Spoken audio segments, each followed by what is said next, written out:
लक्षात टाईट उभं राहा.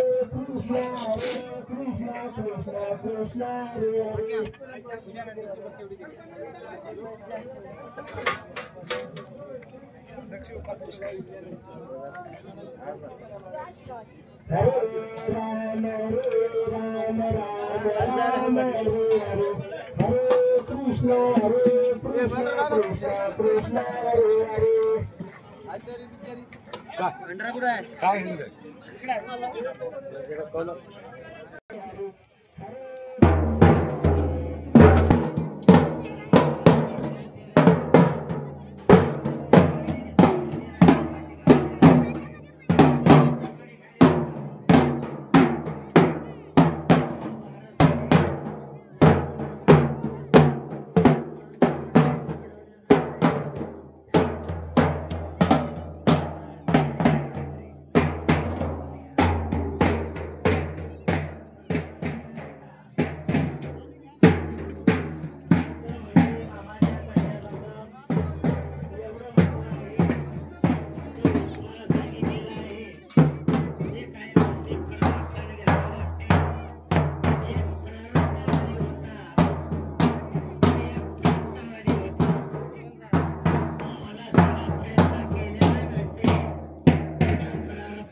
तो भक्त आपली हिऱ्याची घेतली चढून तो निघून गेला. हे प्रयत्नवादी ते हिऱ्याची घेतली या प्रयत्नवाद्याच्या हाताला लागली. आनंद झाला प्रयत्नवादीला. आता मला खिचडी मिळाली. कशामुळं? प्रयत्न केल्यामुळं. तो खात होता, हिरे तोंडात आली हे खडा समजायचा, त्या परारब्धवादाला मारायचा. तो परारब्धवादी काय करायचा? आलेला हिरा जमा करायचा खडा म्हणून. अंधारात काही दिसत नव्हतं. 15 खडे गोळा केली. सकाळ झाली, उठले. काय रे म्हणले? मी प्रयत्न केला म्हणून मला खिचडी खायला मिळाली. तो आराम झोपी गेला. परारब्धवादी म्हणतो, अरे मी झोपलेला नाही, तो ते खडे मारलेला आहे. प्रयत्नवादी श्रेष्ठ का प्रारब्धवादी श्रेष्ठ? प्रारब्धवादी श्रेष्ठ का प्रयत्नवादी श्रेष्ठ?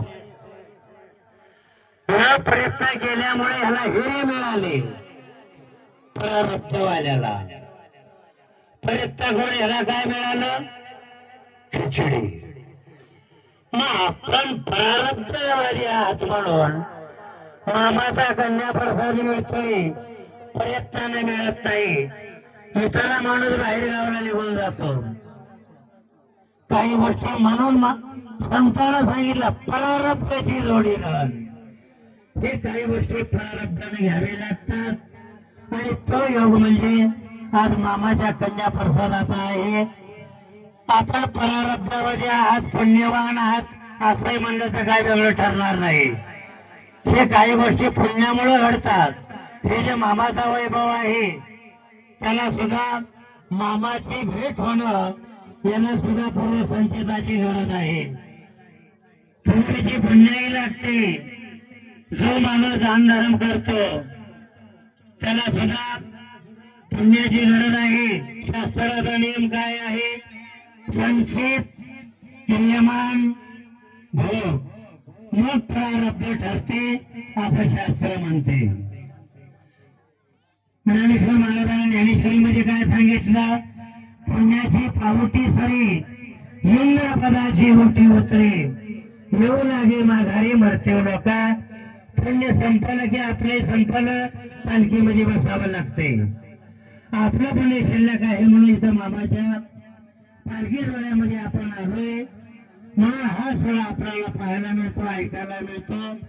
आणि मामाचा कन्या प्रसाद घ्यायला, सेवन करायला मिळतो. तर खरोखर आपण प्रारब्धवादी आहात आणि प्रयत्नवादी आहात. म्हणून त्याला प्रारब्धाची साथ लागते. थोडासा प्रयत्न केल्यानंतर ते ऑटोमॅटिक मिळून जाते. तर मंडळी, मामाकडे असे अनेक भक्त यायचे. त्या काळामध्ये एक भक्त एका नमुन्याचा येत नव्हता मामाकडे. अनेक प्रकारचे भक्त मामाकडे यायचे. तेव्हा आलेल्या भक्तांना मामा सांगायचे, अरे बाबांनो, माझ्या कन्यात एवढी ताकद आहे. 18 रोगावर विलास करणारा म्हणजे माझ्या कन्याचा प्रसाद आहे. ते त्रिवार सत्य आहे. माझ्या मते ते 101% बरोबर आहे. मामाचा भंडारा 101% त्याच्यामध्ये ताकद आहे. आमचा एक मित्र होता, त्यानं पाण्याला पाणी दाखवलं. तुम्हाला भंडाऱ्याची ताकद सांगतोय. आणि तो मामाचा भंडारा घेऊन आला. पानाड्यानं ज्यानं जागा दाखवली त्या ठिकाणी बोर मारला, बोर फेल गेला. शेवटी कंटाळला. अरे मला मामाचा भंडारा आहे, आता या जवळ या नशिबात काही हो.